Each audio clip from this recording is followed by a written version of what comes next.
It is as dangerous, if not more dangerous, than drunk driving. We're talking about distracted driving, and Toronto Police have kicked off a major distracted driving blitz going on right now. And joining us is Sergeant Brett Moore from Traffic Services to talk a little bit more about what they will be focusing on and just the sheer dangers of distracted driving, how bad it has become. Sergeant, thank you very much for joining us this morning. Of course, thanks. What are you going to be targeting? I mean, we think of distracted driving as the cell phone, but there's all kinds of other things as well, is there not? Sure there is. So the ticket that people associate with distracted driving is the cell phone ticket. So that's where folks are using a handheld device while operating a vehicle. But you're right. Distractions come in many ways. It could be a passenger talking, fiddling with the radio, reaching for something. All of those are distractions, and are actually, if there was if it was connected to a collision, it would be careless driving. So we just want to make sure that we get that clear. The ticket for distracted driving that we're talking about now is the cell phone being used by drivers. Now, and we expect officers to be in police cars, but you guys are going some different routes on this as well. You're going to be looking from everywhere.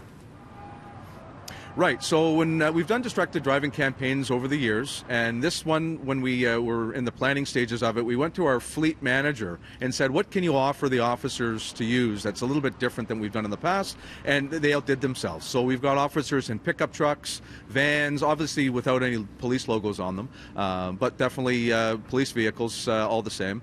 We have officers, we've partnered up with the TTC, and so we've got officers on streetcars and buses. The idea is that we're seeing a bit of a trend that folks are sort of, I don't know, maybe they think they're fooling somebody by having their phone down in their lap and looking down. So we're going to raise the profile of the officers, get them up off the ground into higher platform vehicles so they can see inside what's going on. And when it comes to hands-free, can you clarify a little what hands-free means? Because they say if you have a hands-free phone, you can use that, but what does that mean? Yeah, and so a lot of the newer vehicles are self-equipped, that they'll sort of your cell phone will pair up with the infotainment devices in the vehicle, and so hands-free is just that. You can't have or use in any way the device in your hand. There is you can activate it with a single touch. So if you've got a display on in your vehicle, you are allowed a single touch to activate and to deactivate, but that's it.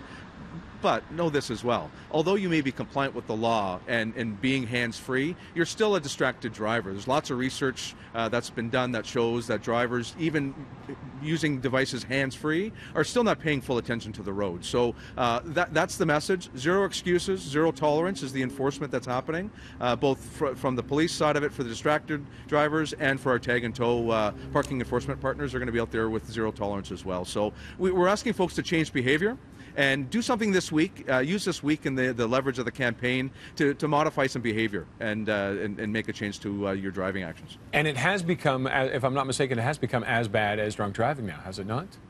When it comes to fatal accidents?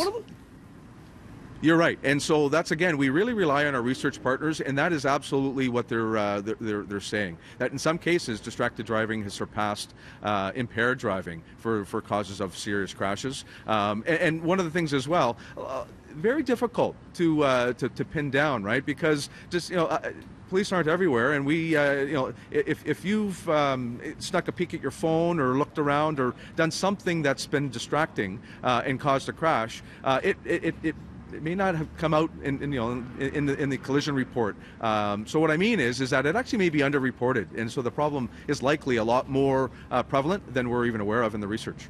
Okay, Sergeant, thank you very much for joining us this morning.